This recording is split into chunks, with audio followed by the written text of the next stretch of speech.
Awkward politics में आपका स्वागत है। स्टूडेंट्स, आज की क्लास में हम यूनिट 4 कम्युनिकेशन को शुरू करने जा रहे हैं। सबसे पहले स्टूडेंट्स, हमारे पास है ये कम्युनिकेशन होता क्या, इसका मतलब क्या है, कहां से आया है। तो सबसे पहले हम इसका एक शाब्दिक अर्थ देख लेते हैं। तो जो कम्युनिकेशन है ये कम्युनिस्ट शब्द से निकलकर आया, जो कि एक लैटिन वर्ड है। ऑब्वियसली इंग्लिश लैंग्वेज में जितने भी अधिकतर आप वर्ड देखते हो ना, वो सारे आपके लैटिन भाषा से निकल आए, लैटिन से, ग्रीस से निकल कर आए हैं। ठीक है, आप फिजिक्स से देख लो, पॉलिटिकल साइंस से, काफी सारे शब्द आप इंग्लिश के देख लो, वो अधिकतर यहीं से निकल कर आए हैं। तो कम्युनिस्ट शब्द है, यहां से निकल कर आता है, जिसका मतलब है टू शेयर। टू शेयर, ठीक है, कि साझा करना। अब साझा करने में क्या है, आमतौर पर जब हम बात कर रहे हैं यहाँ पर साझा करने की, तो हो रही है विचारों को साझा करने की, बातों को साझा करने की, आइडिया के आदान प्रदान की बातें हो रही है। जहां पर जब हम बात करते हैं कम्युनिकेशन की, तो इसमें काफी सारी चीजें आ जाती हैं कि इसमें transmission of information, ideas, thoughts, emotions and understanding from one person और ग्रुप टू अनदर। अब क्या है कि देखिए स्टूडेंट्स, आप आमतौर पर देखते हो कि हम इंसान ही क्या, पृथ्वी पर कोई भी जीव है, वो सबके सब संचार कर रहे हैं, किसी न किसी प्रकार की जानकारी का आदान प्रदान वो कर रहे हैं। अगर आप ये सोचते हो क्या केवल इंसान ही जानकारी का आदान प्रदान कर रहे हैं, तो नहीं, बिल्कुल भी ऐसा नहीं है। हर प्रकार के जीव जानकारी का आदान प्रदान करते हैं। और ऐसा नहीं कि जैसे हम इंसान करते हैं, आपस में करते, केवल इंसान और इंसान को जानकारी दे रहा है, नहीं। जैसे जंगल है, तो जंगल अपना आप में एक समूह के रूप में रहता है। जंगल में ऐसा नहीं होता कि हिरण अपना आप में बस हिरणों के साथ रहती है, कोई मतलब ही नहीं दूसरे जानवरों से। बंदर केवल बंदरों के साथ रहता है, कोई मतलब ही नहीं दूसरे जानवरों से, ऐसा नहीं होता। वहां पर पूरा, जैसे हमने इकोसिस्टम देखा था, इकोसिस्टम अब बना हुआ होता है कि सब एक दूसरे को जानते हैं, समझते हैं। तो ऐसे में क्या है कि जो सारे आपके जो घास खाने वाले हैं, जो अधिकतर प्रे बन जाते हैं, जो एक का शिकार बन जाते हैं, वो सब एक ग्रुप के रूप में रहते हैं। ग्रुप के रूप में कैसे कि मान लीजिए पेड़ पर हिरन तो नहीं चढ़ सकती, लेकिन बंदर चढ़ता है पेड़ पर, और वो अधिकतर पेड़ पर ही रहता है। तो संभावना अधिक है कि उसको पेड़ पर रहते हुए दूर से आ रहे शेर की पहचान हो जाए, कि हाँ दूर से शेर आ रहा है, उसको दिख जाए, हिरन को नहीं दिखेगा। तो ऐसे में जब कोई बंदर, लंगूर ऐसे किसी जानवर को देख लेते जो कि उसको खा सकता है आकर, फिर जो घास खाने वाले जीवन को खा सकता है आकर, तो क्या करता है, वो अलर्ट करता है सबको, एक प्रकार की आवाज निकालता है, जिससे सब जानवर अलर्ट हो जाते हैं कि भैया दूर से शेर आ रहा है, और बंदर ने हमको बता दिया। तो ये क्या है, ये भी तो एक प्रकार जानकारी का आदान प्रदान हुआ। तो ऐसा नहीं कि इंसान ही करते, जानवर भी करते हैं। और जानवर केवल ऐसे नहीं कि बंदर बंदर से ही जानकारी आदान प्रदान कर रहा है किसी न किसी रूप में, वे सब आपस में भी करते हैं। ठीक है, जैसे जब काउंटर हो रहा है, जब काउंटर होता है दो जानवरों का, तो वो जब गुर्राते हैं एक दूसरे की तरफ, वो भी एक प्रकार जानकारी का आदान प्रदान ही हो रहा है कि भैया मैं तुम शक्तिशाली हूं, तुम पीछे हट जाओ। जब वो किसी न किसी प्रकार का एक्शन करते हैं, है ना, सिंह को घुमाते हैं, मिट्टी को अपने पांव से हटाते हैं, तो सब चीजें एक प्रकार से कम्युनिकेशन ही हो रहा होता है कि हम तैयार हैं लड़ने के लिए, मैं तुम्हें चैलेंज करता हूं। तो ये सब कम्युनिकेशन है। बात करें इंसानों की, तो इंसानों में हमें देखने को मिलता है काफी प्रकार चीजें होती हैं। जैसे हम विचारों का आदान प्रदान करते हैं, ठीक है, हम कुछ बात कहना चाहते हैं, कुछ जानकारी देना चाहते हैं, भावनाओं का आदान प्रदान करते हैं, जैसे रोने के माध्यम से, हंसने के माध्यम से, गुस्सा होते हैं जब हम, है ना, डिप्रेशन में जाते हैं। सब चीजें क्या है आपके, किसी ना किसी प्रकार से कम्युनिकेशन हो रहा है, हम समझते हैं दूसरों को, तो ये सब आपका कम्युनिकेशन का हिस्सा होती है। राइट स्टूडेंट्स, तो इस प्रकार से हम कम्युनिकेशन को देखते हैं। और अगर हम इमेजिन करें क्या कम्युनिकेशन के बिना जीवन संभव है, तो नहीं, बिल्कुल भी संभव नहीं है। हम जो बात करते हैं ना, हम जो इंसानों की बात करते हैं कि ठीक है, चार प्रकार के आपके सेपियंस थे, होमोसेपियंस, और तीन और प्रकार के थे जो कि हमारे एक प्रकार से इंसान जैसे से ही थे, लेकिन इंसानों से थोड़े अलग थे। कुछ ज्यादा शक्तिशाली थे, कुछ ज्यादा बड़े थे साइज में, कुछ अलग प्रकार के थे, कुछ बंदर जैसे थे, लेकिन हम सरवाइव कर गए। कारण क्या था, हम दूसरे सभी जानवरों के ऊपर आ चुके हैं हर एक मामलों में। उसका सबसे बड़ा कारण है कि हम बहुत अच्छी तरीके से कम्युनिकेशन कर पाते हैं। दूसरे जानवर केवल सिंबॉलिक रूप में छोटी मोटी आवाज निकालकर कम्युनिकेशन कर पाते हैं, संचार कर पाते हैं, अपने विचारों का आदान प्रदान। विचार तो कुछ होते नहीं है, मतलब संकेतों का आदान प्रदान कर पाते हैं, जानकारी का आदान प्रदान कर पाते हैं। विचार नहीं होते, जानकारी होती है उनके पास केवल, कि जानकारी का आदान प्रदान कर पाते हैं। लेकिन इंसानों ने इतनी अच्छी तरह से कम्युनिकेशन किया कि हमने सभी सभी चीजों से हम आगे निकल गए, है ना। हमने सोचो, जितने बड़े समूह में इंसान रहते, उतने बड़े समूह में कोई भी बड़ा जीव नहीं रहता है। सबसे बड़ा कारण इंसान अब तक सरवाइव कर रहे हैं वो है उनका कोऑर्डिनेशन। हमने कोऑर्डिनेशन किया, है ना, हम लाखों करोड़ लोग एक साथ रह रहे हैं सोचो, और पूरी एक सोसाइटी बना रखी है, कैसे, कम्युनिकेशन के माध्यम से। तो ये सारा कम्युनिकेशन का ही देन है, जो कि हम इतना सारा कर पाते हैं, कोऑर्डिनेशन स्थापित कर पाते हैं, और अपना जीवन बनाए रखे हुए हैं। जैसे मैं यहां पर बैठा हुआ हूं, आप मुझसे पता नहीं कितने 100 किलोमीटर दूर बैठे हुए होंगे, लेकिन आप तब भी मुझको सुन पा रहे हो, कैसे, कम्युनिकेशन के माध्यम से। हमने अलग अलग प्रकार कम्युनिकेशन के मीन स्थापित किए, है ना, तरीके स्थापित किए, हमने कम्युनिकेशन किया, और कम्युनिकेशन करके अपना आप को बचाया, अपने प्रियजनों को बचाया, और इंसानों को बचाया। राइट, तो कम्युनिकेशन का एक मोटा मतलब आपका ये निकल कर आ जाता है। और एक डिक्शनरी है, उसके अनुसार कम्युनिकेशन क्या है? Communication is the process by which information is exchange between individuals through a common system of symbols, sign और बिहेवियर। देखो कितनी अच्छी बात बोली गई यहाँ पर। अब सोचो अगर मान लीजिए मुझे तमिल आती है और मुझे तमिल ही आती है, और आपको हिंदी आती है और आपको हिंदी ही आती है, और अब देखो क्या आप मुझको समझ पाओगे? बिल्कुल भी नहीं। क्या मैं आपको समझ पाऊंगा? बिल्कुल भी नहीं। हाँ, थोड़े बहुत तो कुछ एक्शन हो सकते हैं, जैसे कि आप भी इंसान हो मैं भी इंसान हूं, तो अगर मुझे गुस्सा आएगा तो आपको पता लग जाए कि हाँ, इंसान जब गुस्सा होता है तो ऐसे ऐसे काम करता है। इंसान जब भावना में तो उसकी आंखों में अलग ही दिख जाता है। इंसान जब डर रहा होता है, झूठ बोल रहा है, तो उसकी आंखों में अलग ही दिख जाता है। तो आप इस चीज को जानकर तो पता लगा सकते हो क्या कह रहा हूं मैं, लेकिन मेरे शब्दों से पता नहीं लगा सकते। तो इसलिए आवश्यक है कि जब कम्युनिकेशन हो, और कम्युनिकेशन तभी हो सकता है अच्छी तरह से जब आप और मैं जिस भाषा में, जिन संकेतों में और जिन व्यवहारों से बातें कर रहे हैं वो एक ही हो। मतलब आप भी उस चीज को जानते हो, मैं भी उस बात को जानता हूं। जैसे आप देखते हो मैं हिंदी बोल रहा हूं, तो आप लोग भी हिंदी सुन रहे हो, क्योंकि आप लोग जानते हो कि हिंदी क्या होती है। तो मेरे मुंह से निकला हुआ एक एक शब्द आप लोग जानते हो, और इसलिए आप एक एक शब्द समझ पा रहे हो, राइट? तो यह है कि आपको कम्युनिकेशन कम्युनिकेशन के लिए आवश्यक है कि जिन चीजों को आप उपयोग में ला रहे हो, उपयोग कर रहे हो, वो सारे कॉमन हो। आपके पास भी वही हो, मेरे पास भी वही हो, तब जाकर कोई भी कम्युनिकेशन हो सकता है। जैसे आप कहीं पर भी जाओ, अगर आप साउथ की यूनिवर्सिटीज में जाओगे तो आपको वहां पर देखने को मिलेगा कि अधिकतर जो स्टूडेंट्स हैं, अधिकतर टीचर हैं, तमिल तेलुगु ही बोलते हैं। इसलिए आपके लिए काफी कठिन हो जाता है वहां पर रहना, राइट? हम नॉर्थ इंडिया में रहते हैं। नॉर्थ इंडिया में आप लोग देखते हो कुछ काफी सारे कॉमन सिंबल्स हैं, काफी तौर तरीके हैं, काफी रीति रिवाज हैं, करने के तरीके हैं, जो कि कोई आपके सामने करता है आप समझ जाते हो ये क्या है। ये कम्युनिकेशन ही तो है, जिसके लिए चाहिए एक common system, common language, common science, common behaviour, right students?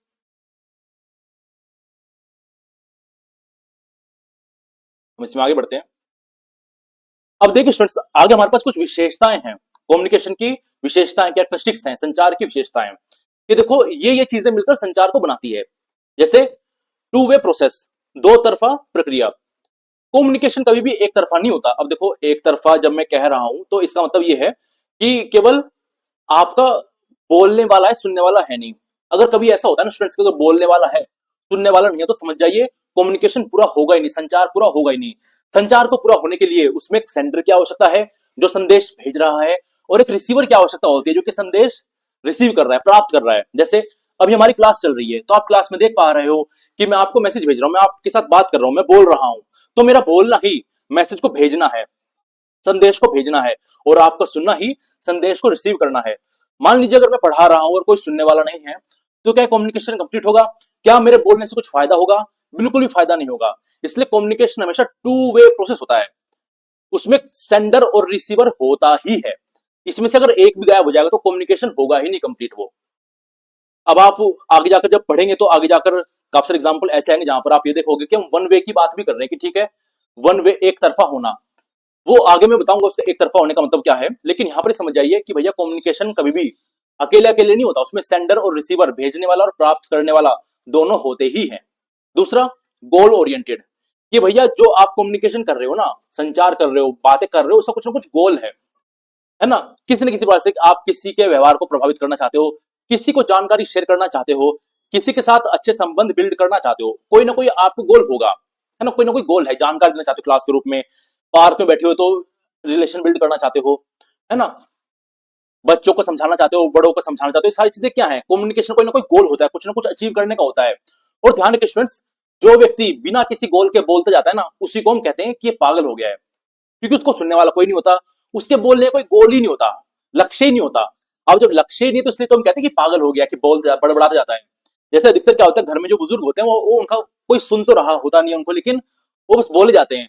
तो अक्सर उनके लिए हम ये बोलते हैं भैया तो पागल हो गए बुढ़ापे में। क्यों? क्योंकि उनका कोई गोल नहीं है बोलने का, कोई सुनने वाला नहीं है, कोई समझने वाला नहीं है, जिनको बता रहे वो आगे बैठा भी नहीं हुआ है, तो इसलिए संज्ञा इस्तेमाल में आती है। देन कंटिन्यूअस प्रोसेस, संचार और संवाद जो आपको कम्युनिकेशन होता है कभी भी रुकता नहीं है, हमेशा चलता रहता है।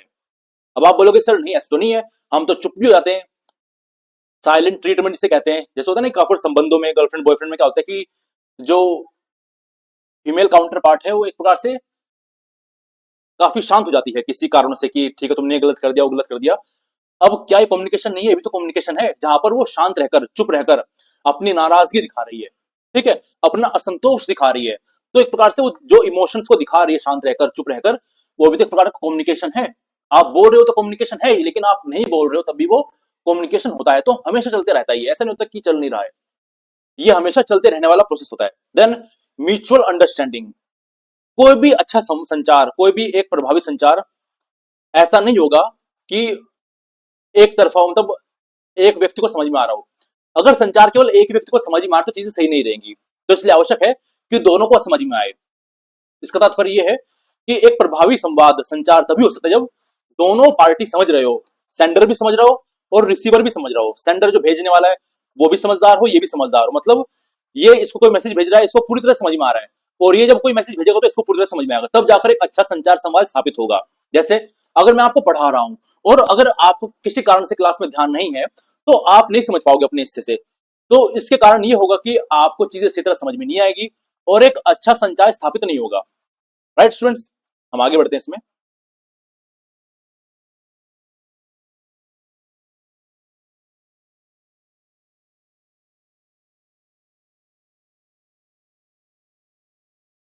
आगे स्टूडेंट्स हमारे पास है फीडबैक ओरिएंटेड।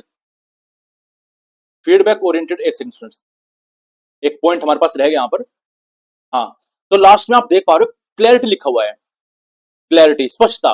अगर कोई मैसेज जो आपने भेजा है किसी को वो अगर क्लियर ही नहीं है तो भैया उस मैसेज का कुछ खास फायदा होगा भी नहीं। क्यों? क्योंकि वो मैसेज अगर क्लियर ही नहीं है तो पहली तो बात वो दूसरा समझ नहीं पाएगा अच्छी तरह से। मान लीजिए उसने दिमाग लगाकर समझ भी लिया, क्या पता गलत समझ जाए। तो इसलिए आपका मैसेज, आपका कम्युनिकेशन क्लियर होना चाहिए, स्पष्ट होना चाहिए, वेग नहीं होना चाहिए। जैसे होता है ना कि आप डॉक्टर के पास जाते हो, डॉक्टर दवाई लिखता है, अब भैया वो दवाई आपको कहीं से कहीं तक समझ में नहीं आती, और ऐसा नहीं कि हर बार मेडिकल स्टोर वाले को समझ में आ जाती है, काफी बार ऐसा होता है मेडिकल स्टोर वाले को समझ में नहीं आती। इसका प्रभाव ये पड़ता है कि कई बार वो गलत दवा दे देता है और फिर नुकसान हो जाता है।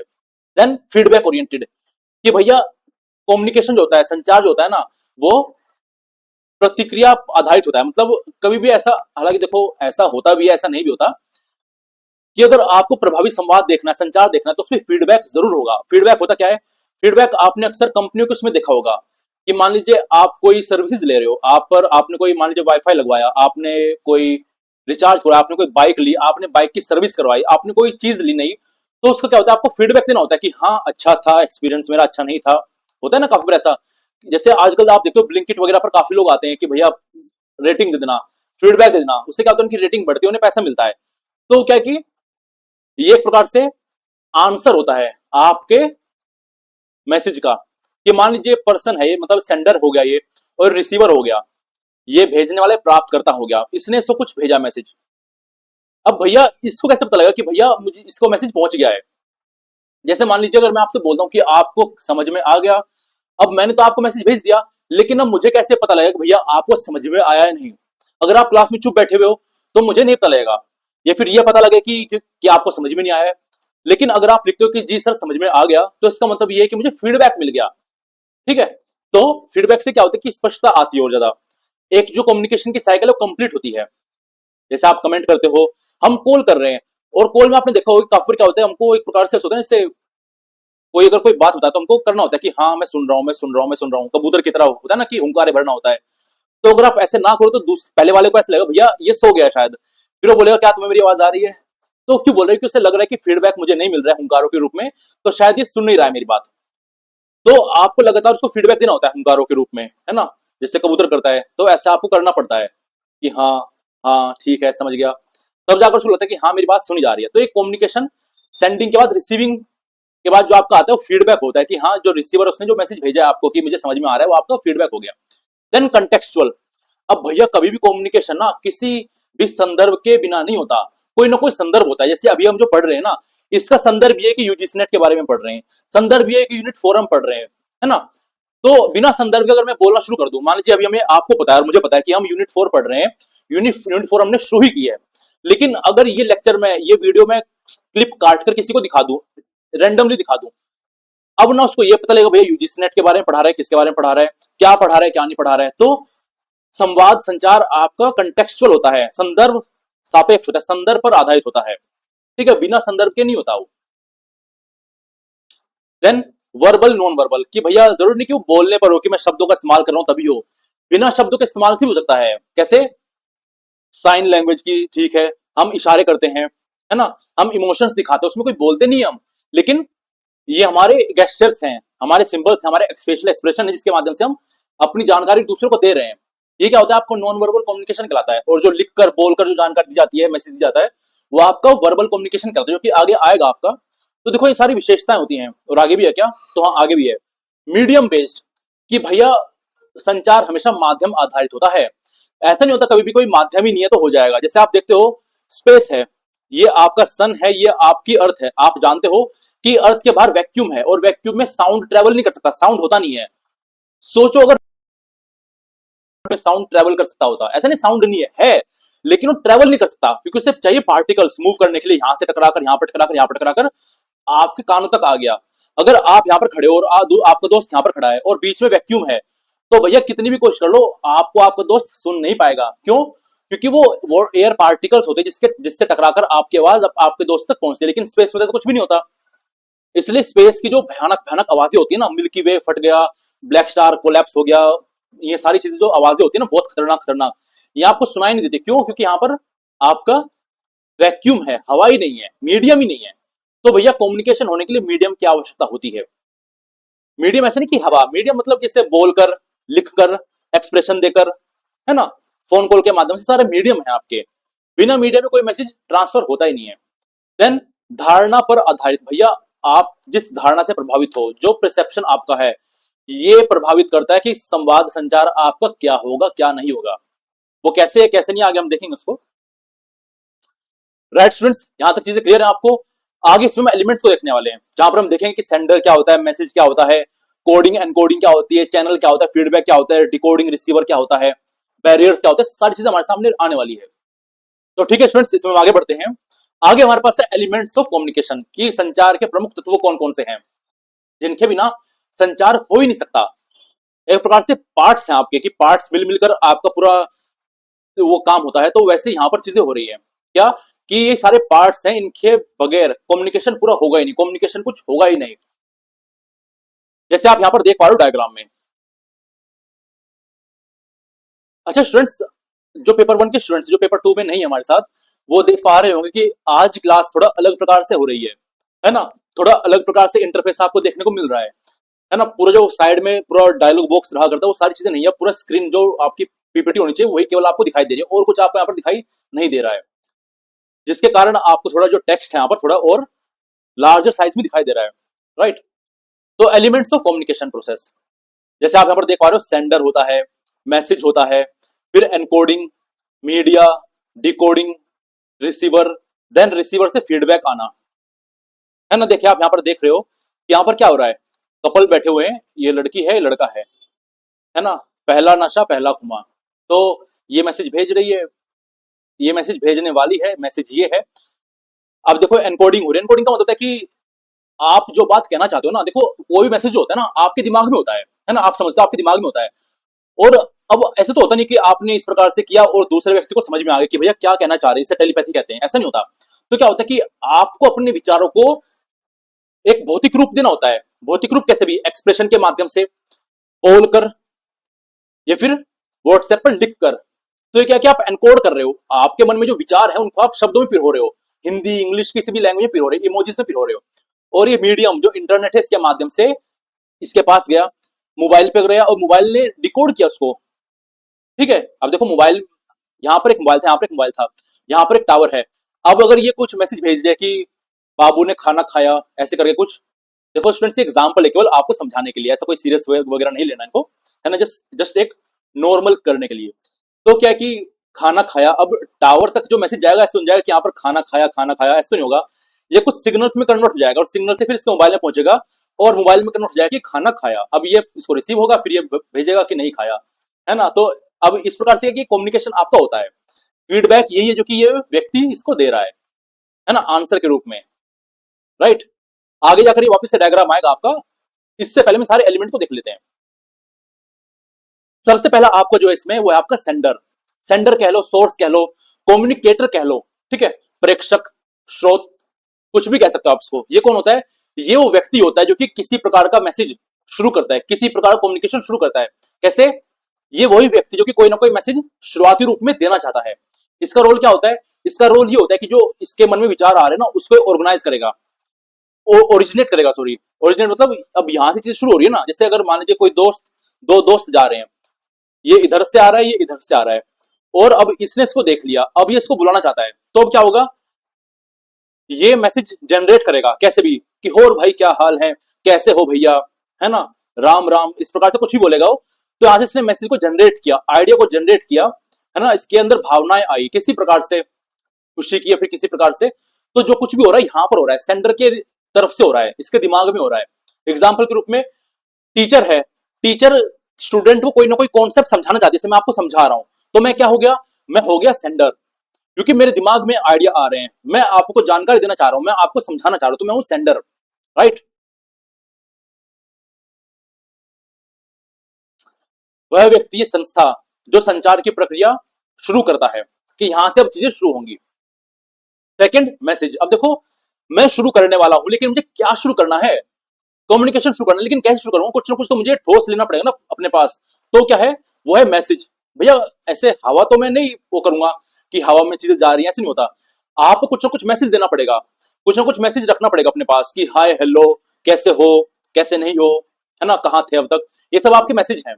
तो ये वो कंटेंट है जो कि कोई भी सेंडर देना चाहता है, कन्वे करना चाहता है, बताना चाहता है। वो खुद को नहीं बताएगा, वो मैसेज को बताना चाहता है, ठीक है। अब वो मैसेज क्या होता है? वो यही होता है कि ये एक्चुअल इन्फॉर्मेशन होती है, कंटेंट होता है, जो कि कोई सेंडर जो है, जो वही है, जो सोर्स है, वो देना चाहता है, आपको बताना चाहता है। कोई आइडिया हो गया, कोई इंस्ट्रक्शन हो गई, जैसे मिलिट्री में होता है कमांड देना, क्वेश्चन टीचर ने पूछ लिया, इमोशन व्यक्त कर रहे हो आप, कोई फैक्ट बता रहे हो, तो ये सारी चीजें मैसेज के रूप में है। जैसे मान लीजिए कोई लड़का है यहाँ पर, और यहाँ पर मान लीजिए कौन हो सकता है यहाँ पर, उसका दोस्त है यहाँ पर। अब इसको ये बोल रहा है कि भैया प्लीज प्लीज अपने नोट्स दे दो, तो वो काफी विनती कर रहा है। तो विनती करते में उस समय उसके पास जो एक्सप्रेशन आएंगे, वो क्या मैसेज है एक प्रकार से कि देखो मैं कितना वो कर रहा हूँ, आपके सामने गिड़गिड़ा रहा हूँ, कितना आपसे विनती कर रहा हूँ, तो मेरी बात मान जाओ। तो मैसेज वो पहुंचा रहा है कि मैं कितना डेस्परेट हूँ आपकी मदद के लिए, ऐसा। जैसे जानकारी क्या है? अर्थ रिवॉल्व्स अराउंड द सन, की जो पृथ्वी है सन के चारों तरफ घूमती है, ये मैसेज है आपका। भेजने वाला कौन है? भेजने वाला सेंडर है, राइट। इनकी क्रोनोलॉजी आपको ध्यान रखनी स्टूडेंट्स, पहले सेंडर आएगा, फिर मैसेज आएगा। अब देखो, मैसेज आपका दिमाग में ही है अभी कि आपको बताना है स्टूडेंट्स को कि पृथ्वी सूरज के चारों तरफ घूमती है, या मुझे आपको बताना है कि मैं भी यहां पर हूं, या फिर मुझे आपको बताना है कि कोई भी इंस्ट्रक्शन देने, कमांड देने, ऑर्डर देना, कुछ भी देना है, ये मेरे दिमाग में मैसेज अभी तक मैंने आपको दिया नहीं, क्योंकि अभी तक मैंने उसको इस रूप में कन्वर्ट ही नहीं किया, इससे आप समझ जाओ उसको मेरे दिमाग में। और आप मेरे दिमाग को खोलकर तो नहीं देख सकते, टेलीपैथी से तो नहीं देख सकते आप कि मैंने सोचा और आपने पढ़ लिया, ये ऐसा होता नहीं है। तो क्या होता है कि जो मैसेज आपके दिमाग में ना, उसको आपको किसी न किसी ऐसे फॉर्मेट में कन्वर्ट करना होगा जो कि ट्रांसफर हो सके, है ना, ट्रांसफर हो सके। जैसे अब मैं बोल रहा हूं आपको, तो अब जो मैं बोल रहा हूं, क्या मेरी आवाज टावर पे जा रही है, फिर टावर से सिग्नल के माध्यम से दूसरे टावर पर जा रही है, आपके कंप्यूटर में जा रही है? ऐसे नहीं हो रहा है। मेरी आवाज कन्वर्ट हो रही है कुछ ऐसे सिग्नल्स में जो कि ट्रेवल कर सकते हैं 100, 200, 300, 400 किलोमीटर, जितने दूर आप बैठे हो। और जब आप कंप्यूटर, आपके मोबाइल तक पहुंच जाएगा मेरा मैसेज, मेरे सिग्नल, तो वहां पर वो मैसेज उस भाषा में कन्वर्ट हो जाएगा जिस भाषा में आप समझ सकते हो। तो अभी हम क्या कर रहे हैं? एनकोड कर रहे हैं कि इस रूप में उसको कन्वर्ट कर रहे हैं, जिस रूप में या तो मैं भेज सकता हूं या तो आप समझ सकते हो। तो दोनों चीज इसमें आती है कि एनकोडिंग में, कि ऐसा मीडियम जो कि भेजा जा सकता है या फिर आपके द्वारा समझा जा सकता है। मुख्य रूप से कि आपके द्वारा समझा जा सकता है ऐसा मीडियम, कि भाषा में कन्वर्ट कर देना, ऐसे सिंबल्स में कन्वर्ट कर देना जो कि आपको और मुझे दोनों को आते हैं। तो वही है, converting the message into symbols, है ना, ऐसे करके या फिर ऐसे करके। वर्ड्स, जैसे यहाँ पर लिखा है गेस्चर। गेस्चर मतलब होता है ना कि जैसे कोई मेहमान आए, तो मेहमान जब आते हैं उसको नमस्कार करते हैं, है ना, उसके जाने पर और संकेत दिखाते हो, गेस्चर्स हैं वो।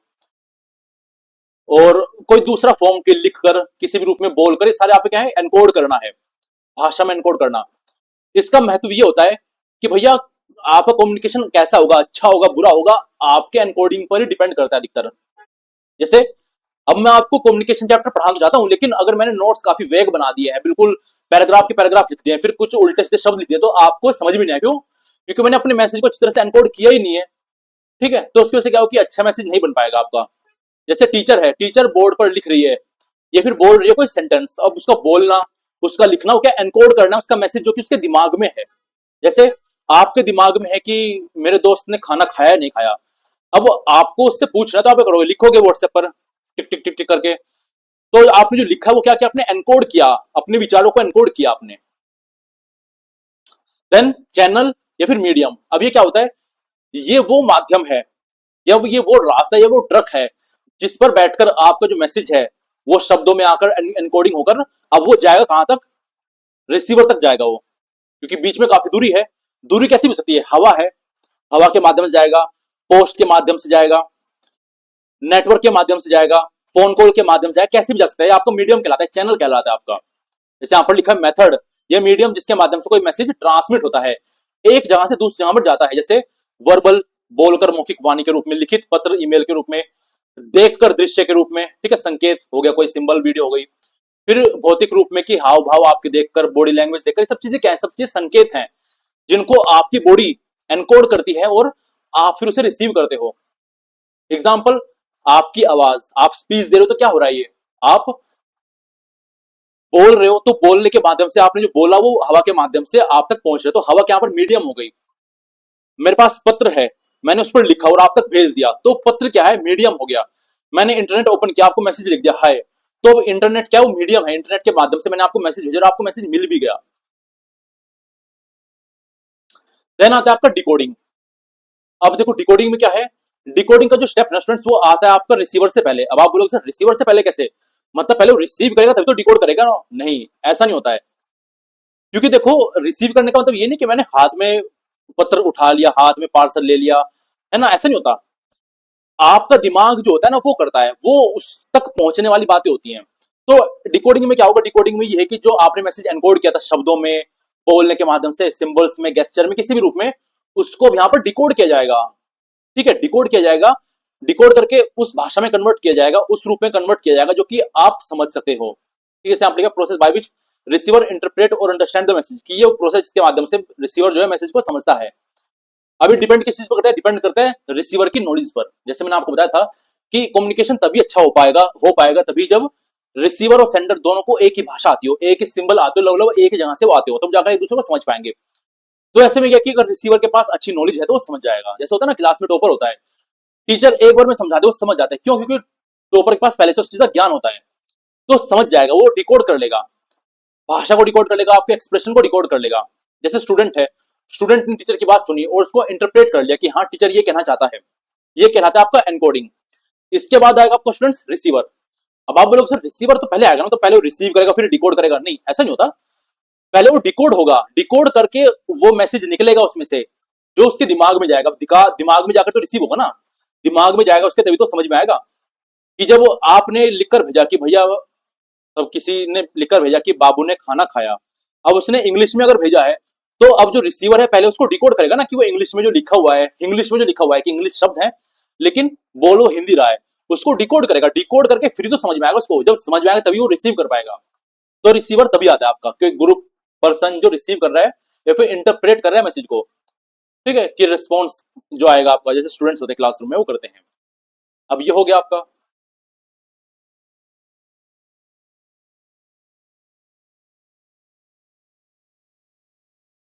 राइट स्टूडेंट्स, अब इसके बाद आपका स्टूडेंट्स फीडबैक। अब फीडबैक क्या होता है, तो देखो एक ने मैसेज भेजा, है ना, जैसे मान लीजिए सेंडर था, सेंडर ने मैसेज लिया, मैसेज को एनकोड किया, मीडियम के माध्यम से आगे भेजा, यहां पर जाकर वो डिकोड हुआ, फिर रिसीवर तक पहुंचा।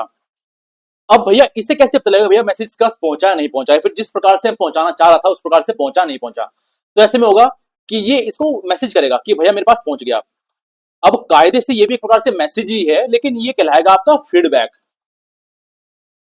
जो कि रिसीवर भेजता है। और ऐसा नहीं स्टूडेंट्स की फीडबैक बस फीडबैक ऐसे होता है, ये सेम प्रक्रिया फॉलो होती है यहाँ पर, क्योंकि अब देखो जब ये मैसेज भेजेगा तो क्या बन जाएगा, ये अपना आप में सेंडर बन जाएगा, ये मैसेज को एनकोड करेगा, फिर मीडियम के माध्यम से जाएगा और ये रिसीवर बन जाएगा, है ना। लेकिन अभी जब पहली साइकिल में रिसीवर है तो ये जो चीज भेजेगा ना फीडबैक कहलाएगी। जैसे जब मैं आपसे कुछ चीज पूछता हूं तो मैं क्या हूं, सेंडर हूं, आप तक पहुंचा और मैं पूछ रहा हूं कि आपको समझ में आया, तो आप अगर बोलते हो ना हाँ सर समझ में आया, तो आपका फीडबैक है ये जो कि मुझ तक पहुंच रहा है। फीडबैक के आने से कोई भी कम्युनिकेशन आपका कंप्लीट हो जाता है। जैसे यहाँ पर लिखा हुआ है कि इससे सुनिश्चित होता है कि भैया जो मैसेज हमने पहुंचाना चाहते हो पहुंचा भी या नहीं पहुंचा, और पहुंचा ऐसे पहुंचाना जैसे हम पहुंचाना चाहते हैं, ऐसा नहीं कि कुछ भी उसको समझ में आ गया, जो समझाना चाहते हो समझ में नहीं आया। वर्बल हो सकता है कि बोलकर, बॉडी लैंग्वेज के माध्यम से, फेशियल एक्सप्रेशन के माध्यम से, लिखकर, किसी भी रूप में फीडबैक को भेजा जा सकता है। जैसे टीचर ने कोई कॉन्सेप्ट समझाया, अब बच्चे ने हाँ किया ना कि फिर उसके विपरीत क्वेश्चन पूछ लिया हमसे, तो फीडबैक कहलाएगा वो। जैसे काफी बार होता है ना, बच्चे क्लास में क्वेश्चन पूछे तो मैम समझ जाते कि हाँ भैया बच्चों को समझ में आया, नहीं समझ में आया, क्योंकि वो समझती है हाँ भैया बच्चे पूछ रहे हैं, तो इसका मतलब ये है कि उनके मन में जिज्ञासा है ना, उन तक चीजें पहुंच रही है। ये आपका पूरा कम्युनिकेशन का प्रोसेस होता है। लेकिन इसमें एक और जो बीच में आती है चीज, वो ये है नॉइज, बैरियर, शोर, व्यवधान, जो कि हम चाहते नहीं है लेकिन फिर भी होती है ये। जैसे कोई भी ऐसा डिस्टरबेंस या फिर इंफरेंस जो कि मैसेज की क्लियरिटी को, एक्यूरेसी को प्रभावित कर रहा हो। जैसे डॉक्टर जब मैसेज लिखता है तो क्या लिखता, कोई भी मेडिसिन का नाम लिखता है कैसे लिखता है, ऐसे करके लिख देता है। अब उसकी जो गंदी भाषा है ना, गंदी जो राइटिंग है, वो एक प्रकार से बाधा बन रही है, क्योंकि आप उसको समझ नहीं पा रहे हो। आप कहीं पर रोड पर हो, आप बात कर रहे हो फोन पर, और आप देखते हो कि दूसरे वाले को सुनाई नहीं दे रहा है, क्यों? क्योंकि भैया आपके पीछे जो शोर हो रहा है ना, वो मैसेज को पहुंचने नहीं दे रहा है क्लियरली, तो बैरियर हो गया। बैरियर ये भी हो सकता है कि आप, जैसे जैसे यहाँ पर लिखा है कि लाउड साउंड, नेटवर्क कमजोर हो गए तब भी आपको कुछ चीज समझ में नहीं आती है। आप एक भाषा को जानते हो, आप हिंदी को जानते हो, दूसरा तमिल को जानता है, आपने इसको कुछ बोला, इसको समझ में नहीं आया, इसने कुछ बोला, आपको समझ में नहीं आया, क्यों? क्योंकि भाषागत बाधाएं हैं, आप एक भाषा को नहीं जानते हो। तो ये सारी बाधाएं जो कि कम्युनिकेशन को पूरा होने से रोक रही हैं, जैसे physical noise, loud sound, poor network, semantic noise, कि आपने डिफिकल्ट डिफिकल्ट वर्ड इस्तेमाल लिया है, तो डिफिकल्ट वर्ड आपको समझ में नहीं आएंगे, तो ये आपका बैरियर फिर नॉइज कहलाती है। इसको हम चाहते नहीं हो लेकिन ये फिर भी होती है। अब लास्ट में फिर से आपके पास ये डायग्राम आ गई, जहां पर आप देख पा रहे हो कि सेंडर है, इसने क्या किया, मैसेज को लिया, अब मैसेज एनकोड किया जाएगा, फिर मीडियम के पास जाएगा, फिर डिकोड होगा, फिर रिसीवर के पास जाएगा। इसी बीच में आपका नॉइज, नॉइज कैसे मिलता है कि नेटवर्क इशू है, भाषागत इशू है, आप बीमार हो, डॉक्टर की हैंडराइटिंग खराब है, सब आपके नॉइज या फिर बैरियर के रूप में आ जाते हैं। और ये आपका फिर फीडबैक। राइट स्टूडेंट्स, यहां तक आपको चीजें क्लियर है। अब देखो यहाँ पर एक फ्लो चार्ट है, जैसे आप देख पा रहे हो, एक टीचर है, टीचर जो है सेंडर है, उसने क्या किया, वो एक्सप्लेन कर रहा है कोई कॉन्सेप्ट, जो मैसेज है, कैसे? बोलकर, बोलना क्या है, इसका एनकोडिंग करना है, ठीक है। और वॉइस जो इस्तेमाल करें, चैनल हो गया, स्टूडेंट रिसीव कर रहे हैं, समझ रहे हैं, डिकोड, ठीक है, और फीडबैक दे रहे हैं क्वेश्चन पूछकर, लेकिन बाहर से आवाज आ रही है, वो नॉइज बन गया, वो बैरियर बन गया, जो कि प्रोसेस को पूरा होने नहीं दे रहा है, बाधाएं बना रहा है। तो आपका प्रोसेस इस प्रकार से होता है कम्युनिकेशन का। राइट स्टूडेंट्स, यहां तक आपको चीजें क्लियर है। और आज की क्लास में इतने हम देखेंगे, कल की क्लास में हम क्लासिफिकेशन ऑफ कम्युनिकेशन को देखने वाले हैं, कि inter personal communication, intra personal communication, group communication, mass media, classroom communication, formal, informal, horizontal, तो बहुत सारे कम्युनिकेशन टाइप हमारे पास रहने वाले हैं।